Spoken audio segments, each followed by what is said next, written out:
All right, so let's take a look at where we may go today locally on the share market. James Gerrish joining us from Shaw and Partners. He's also the author of Market Matters. James, good to see you there. So that was an interesting session we saw on Wall Street overnight, isn't it? But clearly, energy is going to be in focus today. Yeah, good morning to you, Andrew. You're not wrong there. A pretty volatile session over in the US market.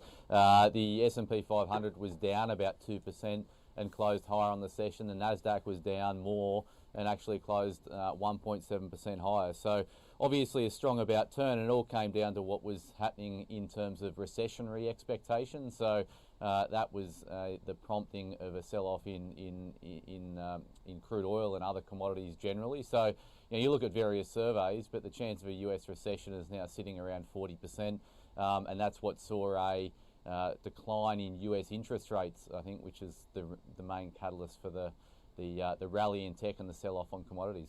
So when we look at our local market, we can expect a sell-off, particularly as far as energy stocks are concerned. Is that a buying opportunity?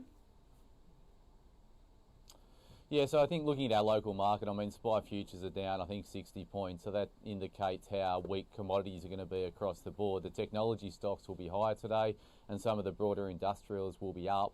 But energy and broader commodities were down. Copper was down 5%, etc. So yeah, I think it does in terms of the energy. I think markets are similar to a pendulum. The pendulum often swings too far in both directions.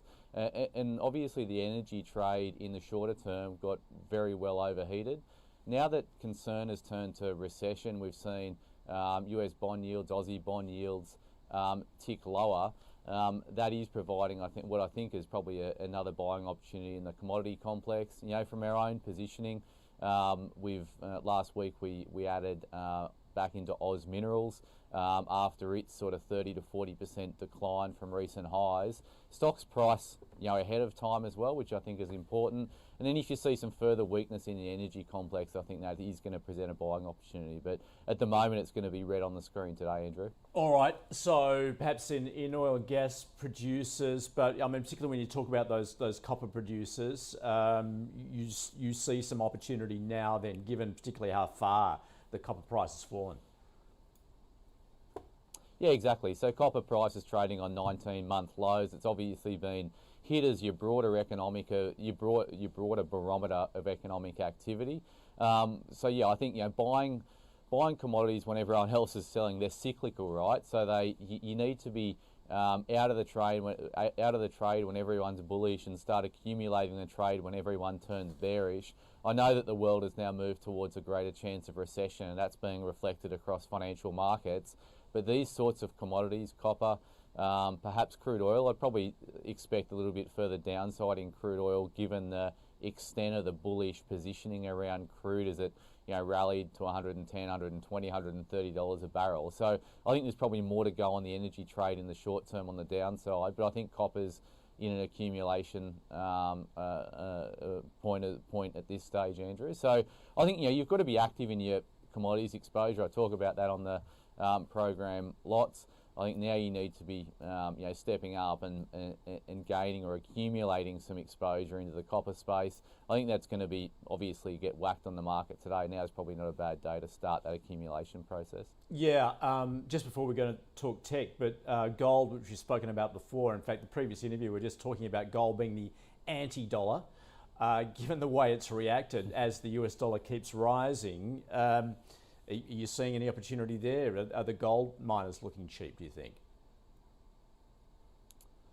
They're looking very cheap, Andrew, but they've been looking cheap for ages. Yep. So there's a lot of corporate activity playing out in the gold space and the smaller cap gold space that you can hang your hat on. But overall, I think the last commentator's 100% right. I mean, the US dollar's been incredibly strong. Gold is priced in US dollars. So instead of focusing on its ability as a hedge against future inflation, it's really that anti-US dollar call. And until we see a peak in the US dollar, then gold is going to stay under pressure.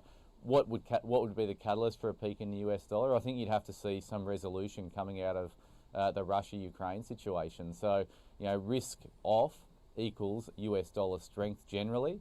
Until we see sort of risk back on, then you're going to see the US dollar remain pretty well supported. So gold, it's always traditionally been a place to hide in times of economic and market uncertainty. At the moment, that's not playing out.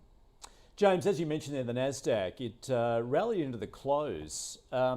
Tech, particularly big tech, how are you playing that at the moment?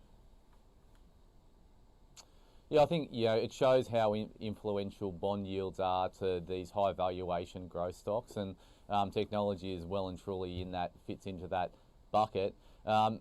I'm bullish tech in the short term. Is the short answer. I think we'll see at least another 10% upside in terms of the Nasdaq from current levels.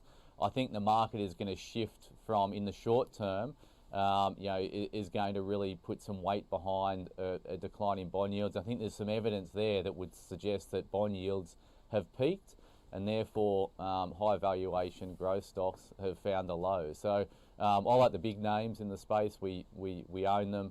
Apple, Microsoft, but if you go down the smaller end of town, Snowflake is one I would have a look at. It's trading around $150 a share. They IPO'd, it doubled at IPO in 2019. The who's who of investors owned it. It's a great business. It's involved in data, and that looks really interesting to me. The Trade Desk is another one over in the US market in the technology space that's got a phenomenal business model. And then locally, I think tech here looks interesting. So Altium is a tech stock that we own.